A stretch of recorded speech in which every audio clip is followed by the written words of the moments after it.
In this video, I will discuss the third chapter of your class 12th mathematics. It's called matrices. तो बच्चों आज हम matrices के बारे में या मैट्रिक्स के बारे में जानेंगे. सो बेसिकली जो मैट्रिक्स टॉपिक है आपका, मैट्रिक्स जो टॉपिक है, ये मैट्रिक्स एंड डिटर्मिनेंट, ये दोनों टॉपिक्स आपके लिए थर्ड एंड फोर्थ चैप्टर है, एक साथ पढ़े जाते हैं. तो बेसिकली चैप्टर्स जो है ये अलजेब्रा के अंदर पे आते हैं. दे कम अंडर अलजेब्रा. आपको पता है ना अलजेब्रा क्या होता है? अलजेब्रा जिसे हम हिंदी में बीजगणित कहते हैं. अलजेब्रा बेसिकली आप अगर अरिथमेटिक पढ़ते हैं या ज्योमेट्री पढ़ते हैं, ट्रिग्नोमेट्री पढ़ते हैं या और भी जो मैथमेटिक्स के अंदर टॉपिक्स पढ़ते हैं, तो उनमें जो भी आप पढ़ते हैं, जो सॉल्व करते हैं इक्वेशंस, जो भी पढ़ाई करते हैं, तो उनको अगर आप जनरल फॉर्म में अगर पढ़ें तो उसी को हम अलजेब्रा कहते हैं. जनरल फॉर्म में, यानी अगर आप जनरलाइज करते हैं किसी चीज को, जनरलाइज, तो वो अलजेब्रा बन जाता है. राइट. एग्जाम्पल से समझते हैं. मान लीजिए आपने क्लास 7th 8th में पढ़ा होगा अलजेब्रा में, अरिथमेटिक में पढ़ा होगा कि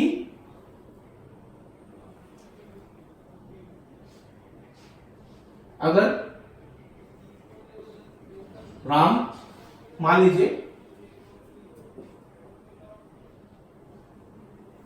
एक वन पीस ऑफ लैंड है, इसको 10 दिन में, 10 डेज में इस लैंड को वो जोतता है. He plows this piece of land in 10 days. Ram या कोई भी वर्कर हो, उसको इस फील्ड को प्लॉ करने में, इसको जोतने में 10 दिन लगते हैं. तो अगर आपको एक वर्कर की जगह अगर आपको 4 वर्कर्स दिए जाए,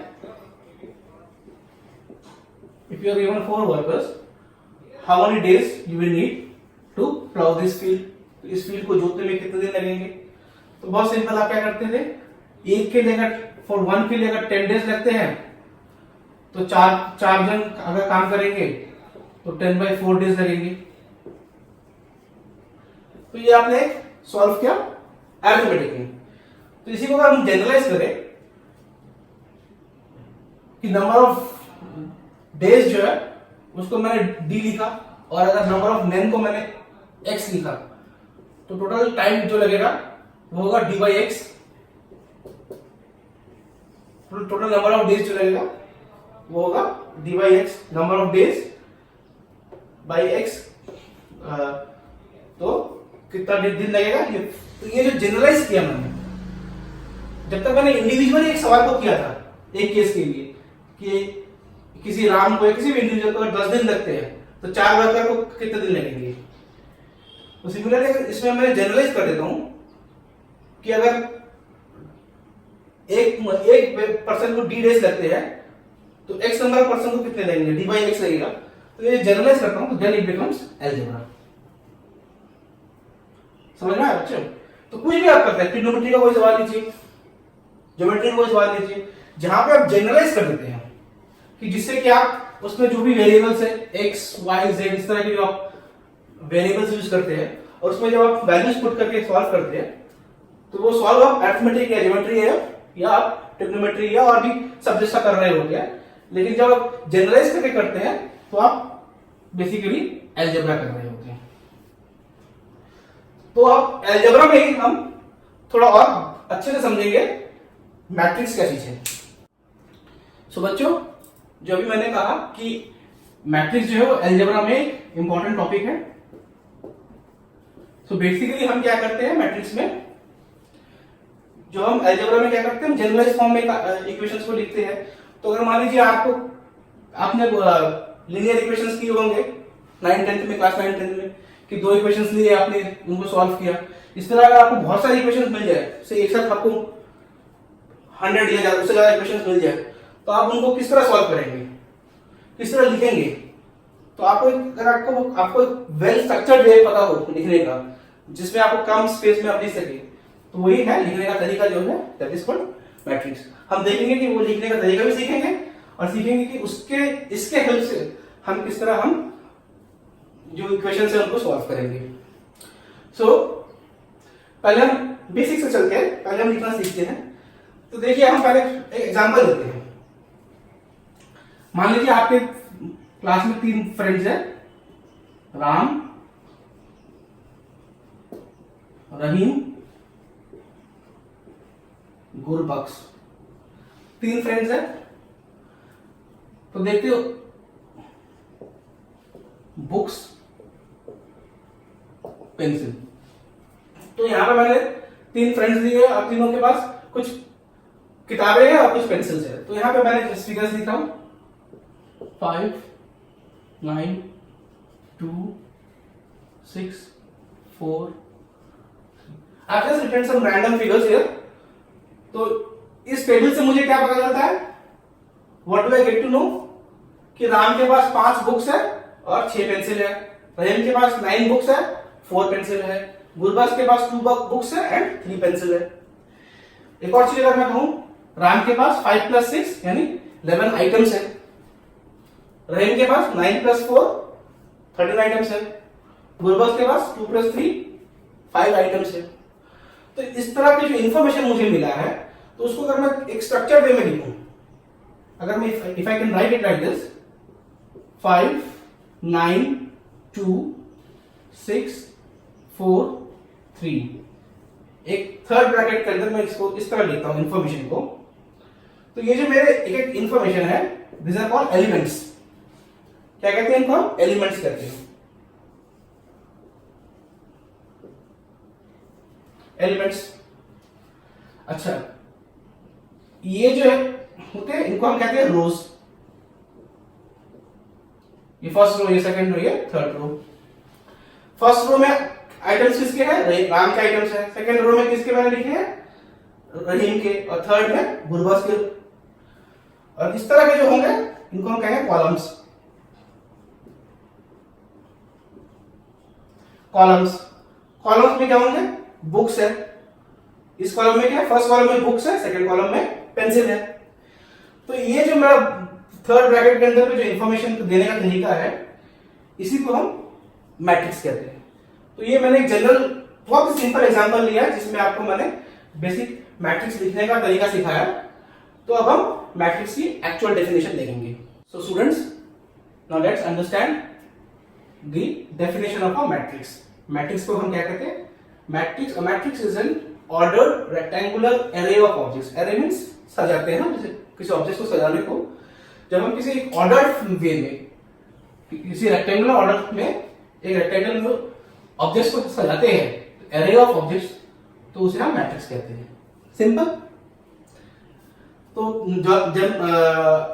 generally matrix capital A, capital B, capital C इस तरह के लेटर से लिखी जाती है, राइट?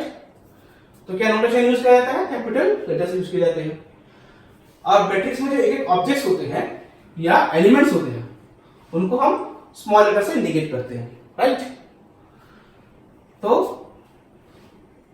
इस तरह मान लीजिए ऑब्जेक्ट, उसमें जो ऑब्जेक्ट्स है, एलिमेंट्स है A11, इसकी पोजीशन है A12, इस तरह करके A1n। तो इसमें आई टोटल n आपके कॉलम्स है, A2, A21, A22, A2n, इस तरह करके आपको अगर एक m/n का, ध्यान दीजिए हम लिखते हैं m into n, लेकिन हम बोलते क्या है? m/n, m/n बोलते हैं। तो ये क्या है? इसका, इस मैट्रिक्स का ऑर्डर है। इस मैट्रिक्स का ऑर्डर है। ऑर्डर यानी एक m/n का अगर हम मैट्रिक्स देते हैं तो उसका मतलब क्या है? उसमें m रोज है, देखिए 1 2 3 4 करके m रोज है एंड n कॉलम्स है। n कॉलम्स है, 1 2 3 करके n तक कॉलम्स है। इसलिए हम इस तरह जब जाते हैं, ये A1n है, ये फर्स्ट कॉलम, सेकंड कॉलम, ये nth कॉलम है। और इसी तरह रूप में आएंगे तो ये फर्स्ट रो, ये सेकंड रो, ये थर्ड रो, ये mth रो है। तो आपको समझ में आया? कि हम लिखते कैसे मैट्रिक्स को, उसमें एलिमेंट्स को लिखते हैं इस तरह, और जो रो होते हैं रो बाय कॉलम, जो रो बाय कॉलम होता है उसका, उसे हम ऑर्डर कहते हैं, ऑर्डर ऑफ द मैट्रिक्स कहते हैं। तो मैट्रिक्स को इस तरह लिखते हैं, और मैट्रिक्स को एक स्मॉल फॉर्म में भी लिखने का तरीका है जो बहुत ही सिंपल है। Capital A that is our matrix is equal to, हमने थर्ड ब्रैकेट में लिया, एक जनरल एक एलिमेंट देते हैं से आई कमा जी, जिसकी पोजीशन जो है ith रो और jth कॉलम में है। तो सपोज मान लीजिए यहां पे कोई एक एलिमेंट है आई जे, इस तरह, तो ए आई कमा जे, और इसका जो ऑर्डर है वो है m by n where i run from 1 to n। देखिए अगर आपको 1 to n लिखेंगे तो आप इस तरह का कॉलम होगा, and j run from 1 to m, j के जो होंगे कॉलम वो m तक होंगे। तो बेसिकली इस तरह आप लिखते हैं, तो इसी चीज को आपने एक शॉर्ट फॉर्म में लिखा है, where further i and j belongs to natural number. Obviously आपके जो रो और कॉलम्स होंगे तो नेचुरल नंबर से होंगे।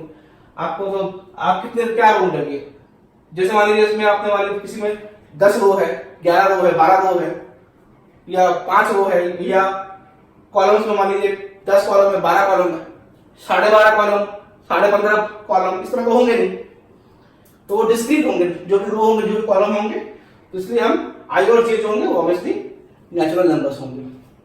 तो इस तरह अगर हम, इस तरह भी हम मैट्रिक्स को शॉर्ट फॉर्म में लिख सकते हैं। तो ये लिखने का नोटेशन एक तरीका है मैट्रिक्स को लिखने का। फिर से समझते हैं, matrix is an ordered rectangular array of objects. Array of objects, array means objects को सजाने को हम एरे बोलते हैं, array of objects, display of objects. Array of object, matrix is an ordered rectangular array of objects. तो इस तरह के हमने मैट्रिक्स लिया ए, जिसमें एलिमेंट्स जो इस तरह हम लिखते हैं। तो ये अगर ये m by n मैट्रिक्स है तो इसका मतलब है इसका ऑर्डर जो है m by n है, दैट मींस इसमें m रोज होंगे और n कॉलम्स होंगे। एक और तरीका है लिखने का मैट्रिक्स, तो बहुत ही सिंपल तरीका है, छोटा फॉर्म में लिख सकते हैं, that is a is equal to, एक हमने एक एलिमेंट ले लिया उसमें से m by n, और उसमें हमने एलिमेंट को डिफाइन कर दिया है, where i runs from 1 to n and j runs from 1 to m, nm, where i and j are natural numbers। तो ये भी हमको एक मैट्रिक्स की डेफिनेशन देता है।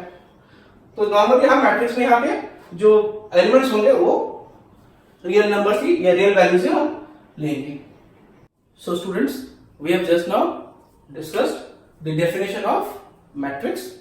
सो now let's discuss about some types of matrix. तो हम कुछ मैट्रिक्स के प्रकार के बारे में जानते हैं, types of matrices.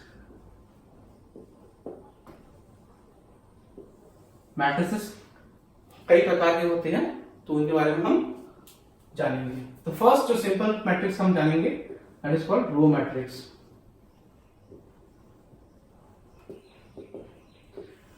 Row matrix किसे कहेंगे? उस तरह के matrix, only matrix where there is only one row, जिसमें matrix which has only one row। तो हम इसको लिखेंगे कैसे? शॉर्ट फॉर्म में लिखते हैं, a इज इक्वल टू, जो एलिमेंट है सिर्फ रो होगा, कॉलम नहीं होगा, तो रो सिर्फ एक ही रो है, यानी 1 लिख सकते हैं हम इसको आराम से, j हो सकता है हमारा, और m 1 into n। मान लीजिए 1 into n का ये ऑर्डर का मैट्रिक्स है, जिसमें 1 और j एलिमेंट है। तो जो j जो है वो that can be between 1 and n।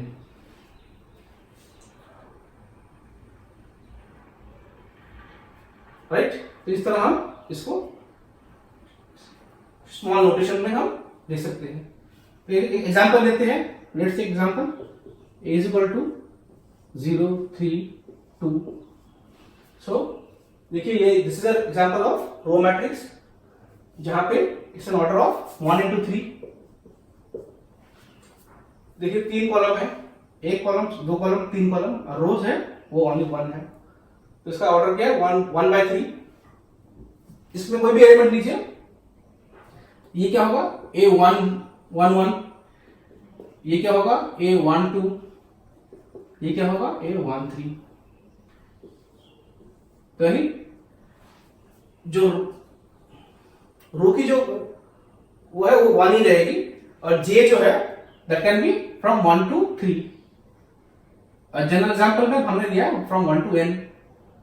So this is an example of row matrix, right. Let's take another type, it's called column matrix.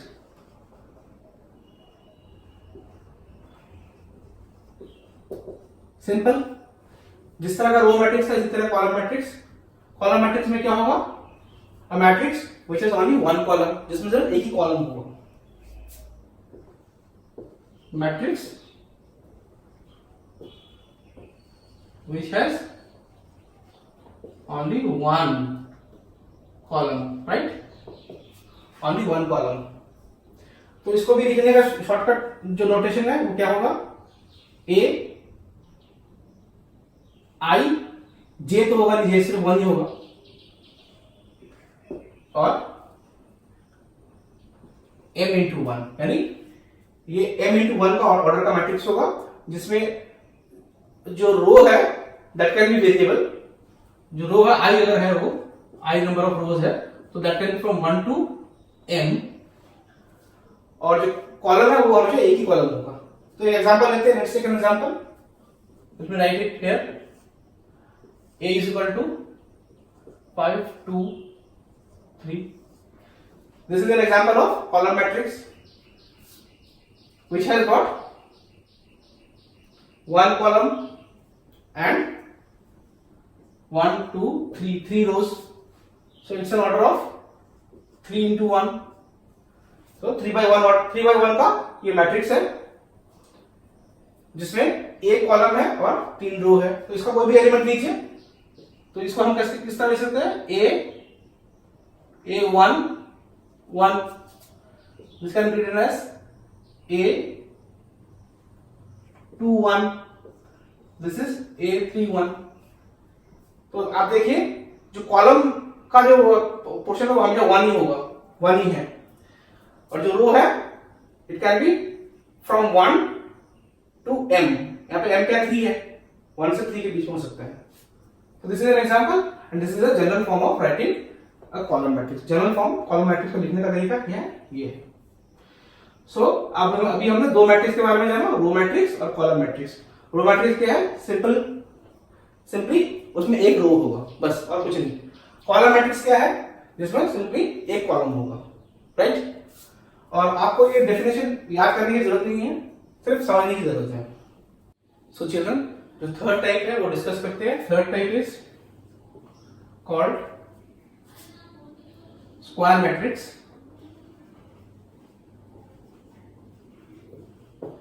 Square matrix basically वो मैट्रिक्स है जिसमें रोज और कॉलम्स इक्वल होते हैं। रो और कॉलम जो है वो इक्वल होते हैं। सो बेसिकली इसमें जितने रोज होंगे उतने ही कॉलम्स होंगे। सो एग्जांपल लेते हैं, 5 4 3 1 2 0 -1 6 7। सो ये क्या है, this is a square matrix of order 3। अब ऑर्डर 3 क्यों बोलेंगे, क्योंकि रो और कॉलम्स सेम है, तो रो और कॉलम बोलने की जरूरत नहीं है। तो this is a 3 by 3 matrix. तो ये स्क्वायर मैट्रिक्स है, square matrix of order 3, square matrix of order 3। तो इसको हम लिखेंगे कैसे, स्क्वायर मैट्रिक्स एलिमेंट जो है ए आई और जे होगा और m इंटू एम होगा, यानी m और n जो है कॉलम जो है वो भी m ही होगा, क्योंकि इसमें रो जो है, रो और कॉलम जो है वो सेम है। तो ये इसका लिखने का तरीका हो सकता है, where i runs from 1 to m and j runs from 1 to m, दोनों ही m की तरफ जा रहे हैं, ठीक है। And of course m belongs to natural number. तो ये एक तरीका हो सकता है इसको नोटेशन में लिखने का, स्क्वायर मैट्रिक्स को। सो अब आइए नेक्स्ट हम समझते हैं फोर्थ इज कॉल्ड, एक और मैट्रिक्स लेते हैं, type of matrix, it's called diagonal matrix.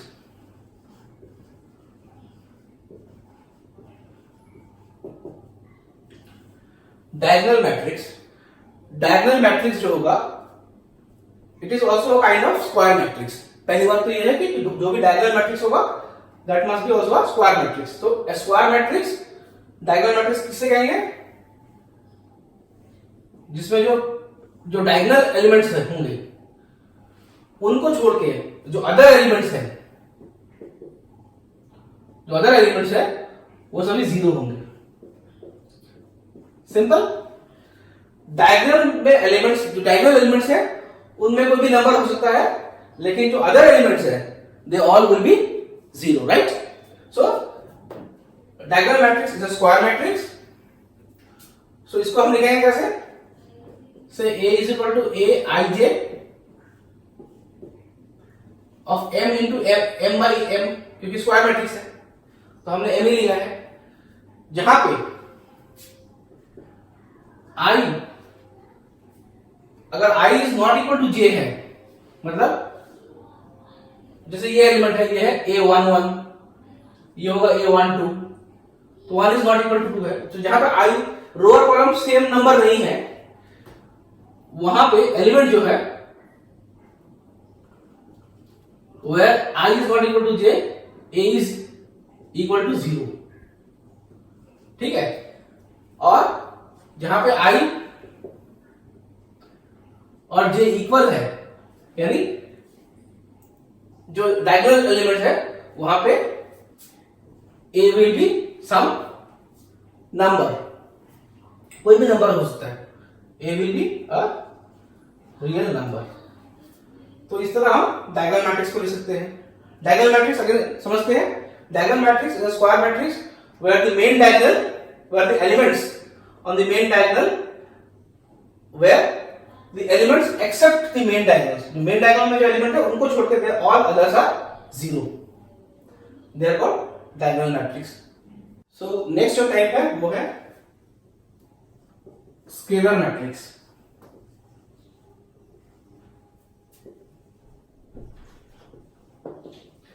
इससे पहले हमने डिस्कस किया था, before this we have discussed diagonal matrix. Diagonal matrix क्या होता है? वो भी one type of square matrix होता है, जिसके डायगोनल में जो एलिमेंट्स होते हैं उनको छोड़ के बाकी जितने भी एलिमेंट्स होते हैं they are all zero. Scalar matrix में, स्केलर मैट्रिक्स जो है it's a special case of diagonal matrix, जहां पे डायगोनल में जो एलिमेंट्स होंगे, मेन जो डायगोनल है इस तरह का मेन जो डायगोनल, उसमें जो एलिमेंट्स होंगे दे all will be equal, they all will be equal. एक बार फिर से समझते हैं, डायगोनल मैट्रिक्स में क्या होता है? Diagonal matrix is square matrix जिसमें डायगोनल में एलिमेंट्स होंगे और जो अदर एलिमेंट्स होंगे they will all B zero. जबकि स्केलर मैट्रिक्स में, स्केलर मैट्रिक्स जो है that is a special case of diagonal matrix, जहां पे डायगोनल में जो एलिमेंट्स होंगे दे all will be equal, constant होंगे। तो एक एग्जांपल से समझते हैं, से 1 3 6 0 0 0 0 0 0 0, so this is a 3 by 3 diagonal matrix. लेकिन अगर ये स्केलर मैट्रिक्स होगा का एग्जांपल होगा तो क्या होगा? 3 3 3, this is a example of scalar matrix, जहां पे जो डायगोनल में जो एलिमेंट्स है दे आर ऑल इक्वल। तो स्केलर मैट्रिक्स को हम नोटेशन में कैसे लिखेंगे? नॉर्मल मैट्रिक्स को लिखते हैं कैपिटल ए बी सी से, कैपिटल लेटर से। ए इज इक्वल टू जो एलिमेंट है A I J equal to m by m, क्योंकि स्क्वायर मैट्रिक्स होगा ऑब्वियसली। आई और if A I J equal to 0 होगा if I is not equal to j and this will be equal to constant, एक constant number होगा if I is equal to j, जहां पे I और j जैसे ये है a11, a22, a33, जहां पे I और j इक्वल होंगे वहां पे एक कांस्टेंट नंबर होगा, और जहां पे I और j इक्वल नहीं है वहां पे जैसे ये है a12, a13, I यहाँ पे क्या है 1 है और j क्या है 2 है, तो सर जहां पे I और j इक्वल नहीं है वहां पे वो नंबर वो 0 होगा।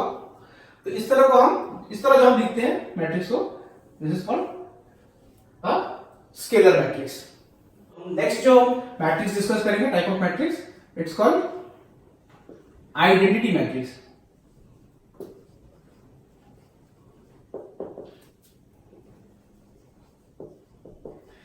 आइडेंटिटी मैट्रिक्स जो है it is also it's a special case of scalar matrix. तो हमने क्या क्या सीखा, पहले फिर से थोड़ा रिवाइज करते हैं। पहले हमने सीखा था स्क्वायर मैट्रिक्स, जिसका जो ऑर्डर होता है उसमें रो एंड कॉलम्स इक्वल होते हैं। देन हमने सीखा diagonal matrix. Diagonal matrix is a special case of square matrix, जहां पे डायगोनल्स में एलिमेंट होते हैं और बाकी डायगोनल्स में जो एलिमेंट होते हैं उसमें नंबर हो सकते हैं, और बाकी जो अदर देन डायगोनल्स में मेन डायगोनल जो अदर देन जो मेन डायगोनल जो एलिमेंट्स है दे विल ऑल बी 0। एक और स्पेशल डायगोनल मैट्रिक्स का भी स्पेशल केस हमने क्या देखा था, स्केलर मैट्रिक्स।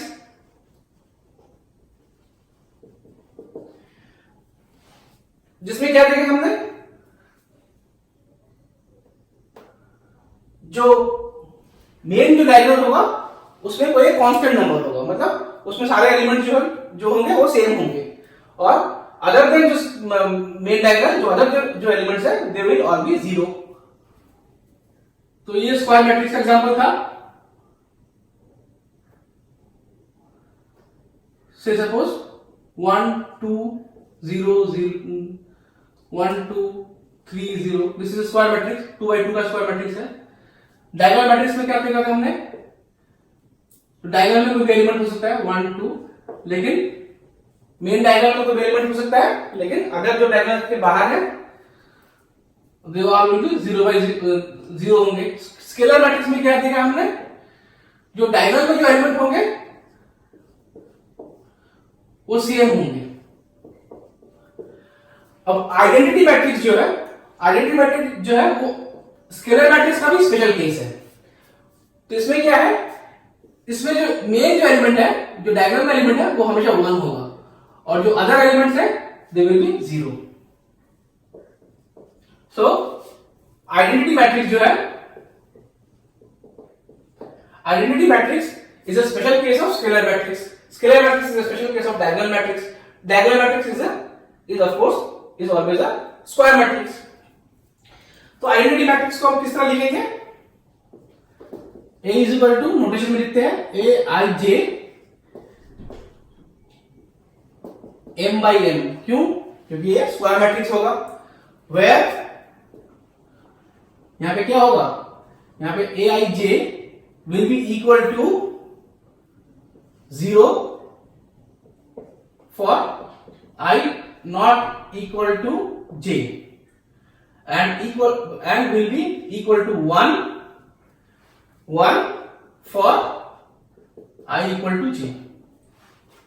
तो देखिए जहां पे भी जैसे ये है a11, ये है a22, जहां पे I और j जो है इक्वल होंगे वहां पे वो नंबर 1 होगा, और जहां पे I और j इक्वल नहीं होंगे वहां पे एलिमेंट 0 होगा। एक और एग्जांपल लेते हैं, let's take another example. Say B is equal to square matrix जिसमें एलिमेंट है 1 0 0 0 1 0 0 0 1। So B is a identity matrix of 3 by 3। Next जो टाइप हम डिस्कस करेंगे it's called zero matrix. Zero matrix basically matrix जिसमें हर जो element है, every element is matrix where every element is 0। यहाँ पे हर एक एलिमेंट 0 होगा। एक 2 by 2 मैट्रिक्स लेते हैं इस तरह 0 0 0 0, हर एक जो एलिमेंट है वो 0 है इसमें। So this is a zero matrix. इसको लिखेंगे कैसे? A is equal to Aij m by m का मैट्रिक्स है, where Aij is equal to 0 for all I and J's। हर I J के लिए ये 0 है। सो ये तो बहुत आसान है। तो जीरो मैट्रिक्स जो है इसको हम नल मैट्रिक्स भी बोलते हैं। तो इसी के साथ हम टाइप ऑफ मैट्रिक्स को डिस्कस किया। सो स्टूडेंट्स, जो नेक्स्ट टॉपिक हम डिस्कस करेंगे it's called equality of matrix. तो दो मैट्रिक्स जो है वो कब इक्वल होंगे? जब दो कंडीशन सैटिस्फाइड होनी चाहिए। नंबर 1, जो both matrix should be of same order, and second, दोनों के हर एक जो एलिमेंट है वो सेम होंगे। तो क्या है, जैसे मान लीजिए यहां पे एक मैट्रिक्स है 5 3 4 2, दिस इज ऑल्सो मैट्रिक्स 5 3 4 2। तो देखिए both the matrices are of same order. देखो कितने ऑर्डर का है? 2 by 2, this is also 2 by 2।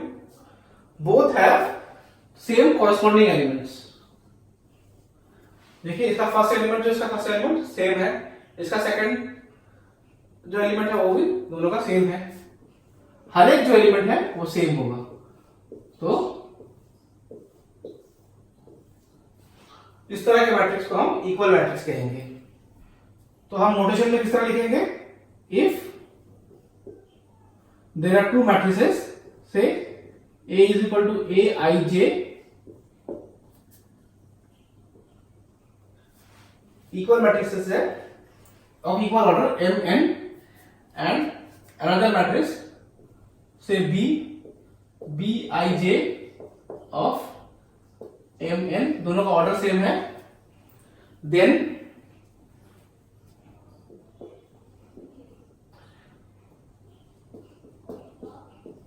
both are of order m by n, मतलब उनका ऑर्डर सेम होगा। Number 1 condition.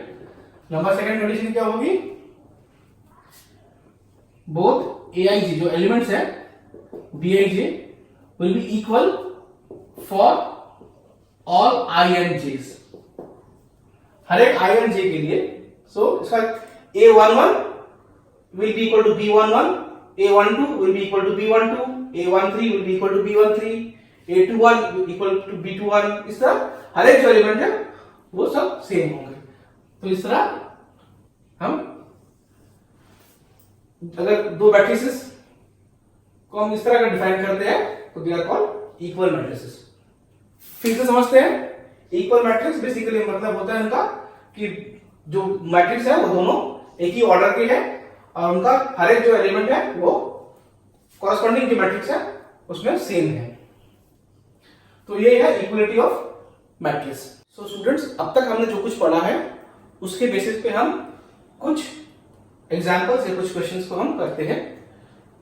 तो मैंने एक क्वेश्चन लिया है, construct a 3 by 4 matrix, 3 by 4 matrix whose elements Aij is equal to I minus j।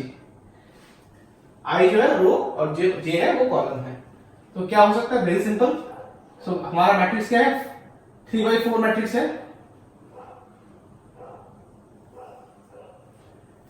और matrix is 3 by 4 matrix, यानी 3 रो होंगे और 4 कॉलम होंगे। नंबर 1। अच्छा, और क्या है? उसके एलिमेंट जो होंगे I माइनस जे होंगे। तो पहला जो एलिमेंट है वो क्या है? 1 माइनस 1, दूसरा जो है 1 माइनस 2, तीसरा जो है 1 माइनस 3। सिमिलरली इसमें आइए 2 minus 1, 2 minus 2, 2 minus 3, 3 minus 1, 3 minus 2, 3 minus 3, 4 minus 1, 4 minus 2, 4 minus 3. Let the matrix A is equal to this. तो इसको हम थोड़ा और सॉल्व करते हैं। So what do we gate?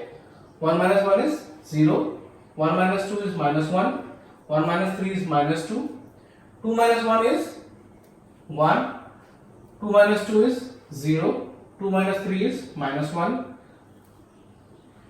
3 minus 1 is 2, 3 minus 2 is 1, 3 minus 3 is 0, 4 minus 1 is 3, 4 minus 2 is 2, 4 minus 3 is 1.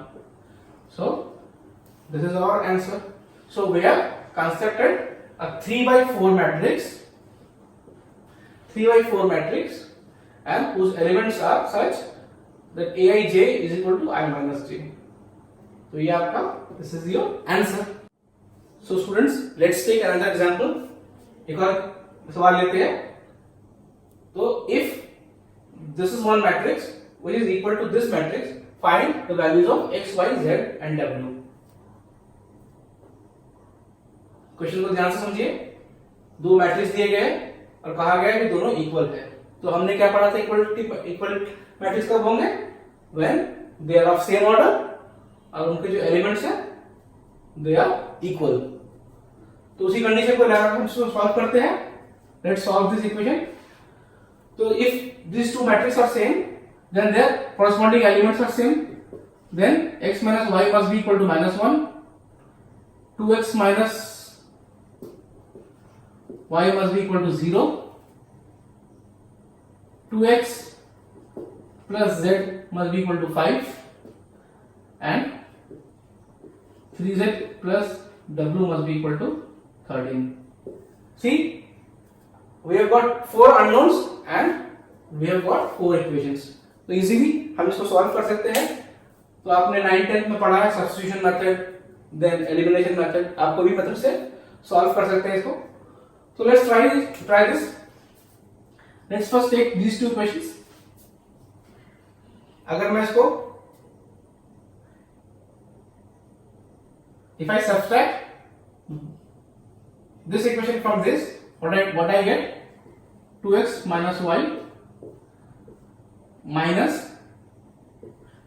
x minus y is equal to 0 minus -1। तो ये बनेगा हमारा x, ये प्लस y कैंसिल हो जाएगा और this will be x is equal to 1। हमें x की वैल्यू मिल गई। तो ऑब्वियसली y की वैल्यू क्या होगी? Let's substitute this. y is equal to 2x, तो y की वैल्यू क्या होगी? So y is equal to 2। Substitute कीजिए x की वैल्यू से।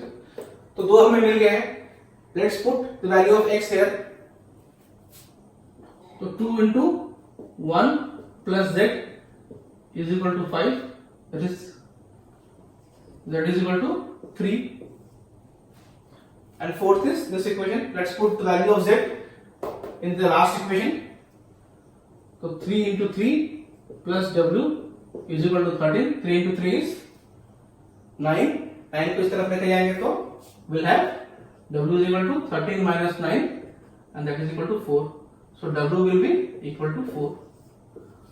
So this is how we get the value of x, y, z and w. X is equal to 1, y is equal to 2, z is equal to 3 and w is equal to 4. So hopefully आपको ये चीजें समझ में आई होगी। तो अब तक जो हमने डिस्कस किया है वो आपको जो एक्सरसाइज 3.1 में जितने भी एग्जाम्पल है आप इसको आसानी से कर पाएंगे। तो स्टूडेंट्स, हम मैट्रिक्स में जो डिस्कशन कर रहे थे उसके फर्स्ट पार्ट को हम यहीं पे खत्म कर रहे हैं। तो आपने अब तक जितना कुछ सीखा है उसको आप अच्छे से प्रैक्टिस कीजिए। आपका जो एक्सरसाइज है 3.1 उसमें जितने भी सवाल दिए गए हैं उनको अच्छे से सॉल्व कीजिए। जितना आप प्रैक्टिस करेंगे उतने अच्छी तरह सीखेंगे। इसके बाद जो मैट्रिक्स में और भी जो टॉपिक्स दिए गए हैं उनको हम नेक्स्ट पार्ट्स में कवर करेंगे। होपफुली आपको ये वीडियो अच्छा लगा होगा। यदि आपको ये वीडियो अच्छा लगे तो अपने फ्रेंड्स के साथ शेयर कीजिए। जितना हम इसको डिस्कशन करेंगे, जितना हम जानेंगे उतनी हम अच्छी तरह सीखेंगे।